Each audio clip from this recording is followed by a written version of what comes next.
सत्संगत जी, प्यार से कहना धनंकार जी। सबके दर्शन करने के लिए इधर उपस्थित हो सकी तो बहुत ही अच्छा लगा। और आज भी वही बात है कि जिस तरह हम जब भी संगत आते हैं, चाहे वो वक्ता बहन हो, भाई हो, बच्चे हों, बुज़ुर्ग हों, या वो किसी तरह भी अपने मन के भाव रखते हैं, सब में इतनी बड़ी जो सिखलाई होती है। तो हम अगर इसी बात को ये समझ लें कि सत्संग में अगर दासी ना भी कुछ बोले तो भी वो सारे मन के भाव वही होते हैं जो वो सब महापुरुष पहले से ही रख देते हैं कि कैसे एक जीवन को जीना है। ये निरंकार परमपिता परमात्मा, ये ब्रह्म ज्ञान हमें मिलकर हमें वो जो स्थिति अपना रही एक है, एक अचीवमेंट तो नहीं कह सकते क्योंकि सिर्फ कृपा है वो, पर अब उस कृपा के बाद हमें अपने जीवन में ये जो सहज अवस्था लानी है। तो ये सहज अवस्था ये हमको भक्ति के मार्ग पे कैसे और दृढ़ कर सकती है कि कैसे हम ये सत्संग में भी बार बार सुनते हैं कि हमें अपने जीवन में एक वो बैलेंस लाना है कि स्थिति कैसी भी हो एक जैसा रखना है। तो ये हमें अचीव कैसे करना है, ये हमको अपनी ज़िंदगी में प्रैक्टिस कर कर के कैसे ढालना है। जैसे कोई भी अगर जितनी भी उम्र है हमारी, उस हिसाब से कुछ ना कुछ उतार चढ़ाव आते ही रहते हैं। अगर किसी का बहुत छोटा बच्चा भी स्कूल के लिए एडमिशन लेनी है तो माता पिता को चिंता होती है कि कब होगा, और वो बेचैनी रहती है कि एडमिशन के फॉर्म निकल गए हैं या कोई भी ऐसी बात। थोड़ा वो बच्चा जब बड़ा हो गया और तो पढ़ाई में एग्ज़ाम्स नहीं हो पाए, पढ़ाई में ध्यान नहीं लग रहा, ऐसी और कितनी और बेचैनियाँ आती हैं। और जब बच्चे थोड़े और बड़े हो जाते हैं स्कूल कॉलेज के टाइम में, आजकल तो बच्चों की ये देखी गई है हाल कि अगर कभी दिल भी टूटता है तो अपने आप को बिल्कुल एक उस तरह बना लेते हैं कि अब तो हम पत्थर दिल हो गए हैं, हमारे साथ अच्छा नहीं किया। तो भाव क्या है ये सब बताने का कि कैसे आगे जाके भी अगर नौकरी पेशा वाली ज़िंदगी भी होती है तो जॉब नहीं मिल रही या फिर सैलरी कम है, कुछ भी पड़ाव जीवन में जैसे जैसे आते हैं, कभी भी वो सहज अवस्था में एक जीवन को उस तरह व्यतीत नहीं किया जाता। और यही मन के भाव रहते हैं कि काश ऐसा होता तो ज़्यादा बेहतर होता। तो यही एक अगर हम भक्ति के मार्ग पे चल रहे हैं तो कैसे हर पल हमारा खुद ब खुद उस तरह निकलता है कि एक हमें अपने आप को ज़बरदस्ती कुछ सोच विचार में नहीं डालना पड़ता, जो ना कि किसी ये डिप्रेशन आजकल जो वर्ड इतना कॉमनली यूज़ हो रहा है कि हम अगर सचमुच प्रभु परमात्मा निरंकार से हर समय जुड़े हुए हैं तो कोई भी दुनियावी रूप का दुख हमें उस तरह दुखी नहीं कर सकता, और कोई भी स्थिति हमको इतनी सुखदाई भी है तो उसमें भी बहुत ज़्यादा खुशी का एहसास नहीं होता। तो आज सुबह की ही घटना की दासी के पास एक बहन आई और बोली कि उनका 13 साल का एक छोटा बच्चा वो ब्रह्मलीन हो गया है। तो वो बहुत ही उस तरह ज़्यादा रो रहे थे। तो दासी ने सिर्फ ये बोलकर कि निरंकार पूरे परिवार पे कृपा करे, शक्ति बख्शे, और साथ में जब उन्होंने फिर ये कहा कि अगर निरंकार ने बच्चा लेना ही था तो दिया ही क्यों,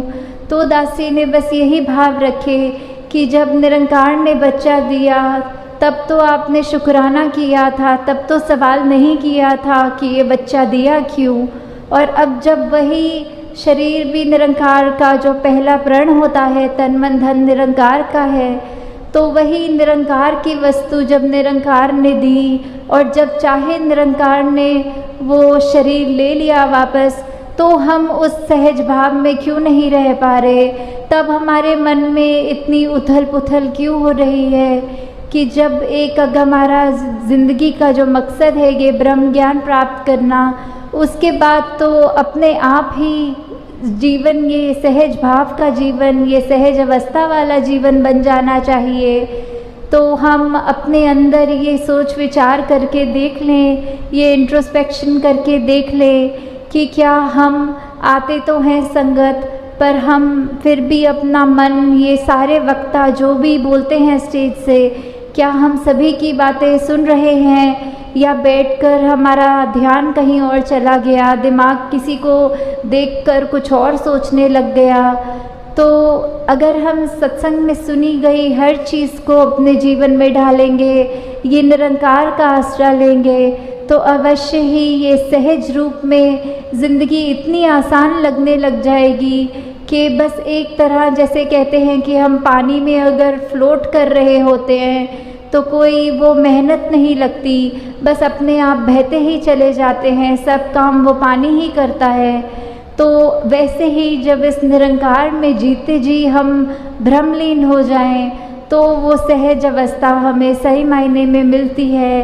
तो हर पल हमें अब कोशिश यही करनी है, चाहे हमारी कोई भी उम्र हो, कहीं से भी आए हों, कुछ भी हमारे जीवन में चल रहा हो, हम किसी भी बैकग्राउंड के हों, तो बस बात यही कि परमात्मा निरंकार सभी का जो है वो हम सबके लिए जीवन में जो कर रहा है हमको और बेहतर करने के लिए ही कर रहा है। और इसी प्रकार हर पल ये शुक्राना तभी किया जा सकता है। तो दाता हर सभी पे कृपा करे कि ये सहज अवस्था वाला जीवन हर एक के हिस्से में और आता जाए, हर पल और इस निरंकार के रंग में सभी रंगते जाए। में अगर हम अपना जीवन बिताएं तो वो ही जीवन हमारे लिए एक बहुत ही हमारे अच्छाई के लिए हमारे साथ आगे बढ़ेगा। तो जैसे अभी बार बार जिक्र भी हो रहा था कि ये शहर तालों के साथ जुड़ा हुआ है, कि यहाँ के बहुत ही मशहूर है ताले। तो कैसे कोई महात्मा ने भाव रखा कि हर ताले की चाबी की बात होती है, और कोई महात्मा ने ये भाव रखे कि ये मन में अगर ताला लग जाए तो फिर जो भी गलत भाव होते हैं ये मन में ही वो घुस ही ना सकें। तो वैसे ही दासी के भी जहन में आया कि अगर ये निरंकार जो है वो हर ताले की चाबी है, हर समस्या का हल है, कि कैसे हम अगर किसी भी चीज़ में पढ़ें, अगर हम ये मान के चलें कि आज के युग में अगर दुनिया में देखें तो ज़ंजीरें बहुत हैं, और ये ज़ंजीरों पे अपने अपने रंग के ताले लगे हैं, कहीं पे जात पात के ताले लगे हैं, कहीं पे और ऐसे जो जकड़ के एक अपने आप को हमने बांध लिया है। हम हर एक में ये परमात्मा नहीं देख पा रहे, हम हर एक को अपने आप से नीचा देख रहे हैं। तो ऐसे जो भी द्वेष भाव हमारे अंदर आ रहा है, ये ज़ंजीरों के तालों को अगर ये ब्रह्म ज्ञान रूपी चाबी से हमने खोल दिया, अपने आप को, अपनी रूह को आज़ाद कर दिया, तो दातार उस तरह भी सभी पे कृपा करे कि जैसे ये शहर का नाम भी अलीगढ़ है, तो ये जो अली का जो गढ़ है वैसे ही हमारा मन बन जाए, जिसमें ये परमपिता परमात्मा, ये अली मौला, ये गॉड, ये इस तरह बस जाए, निरंकार पल पल हमारे ज़िंदगी में इस तरह शामिल हो कि फिर हम एक अपनी जीवन में ऐसी खूबसूरती ला सकें अपने आप के अंदर, और जिसके भी हम संपर्क में आए उनके अंदर। पर शुरुआत हमें जो करनी है वो अपने अंदर से ही करनी है, कि कैसे हम अगर प्रतिदिन ये निरंकार का एहसास करेंगे, सोचें कि हमारा मन साफ रखना है, हमने ये महान जो हमारा विश्वास को एक अटूट बनाना है,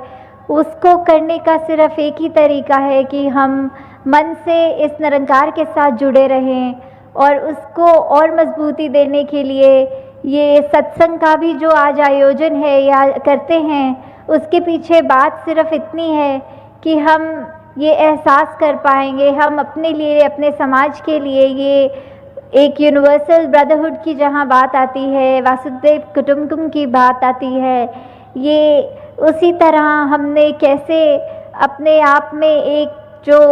यूनिटी की बात आती है कि चाहे कितने भी भिन्न भिन्न दिखते हों, ये अंदर से एक होना वाली बात। तो सात संगत जी, धन निरंकार जी।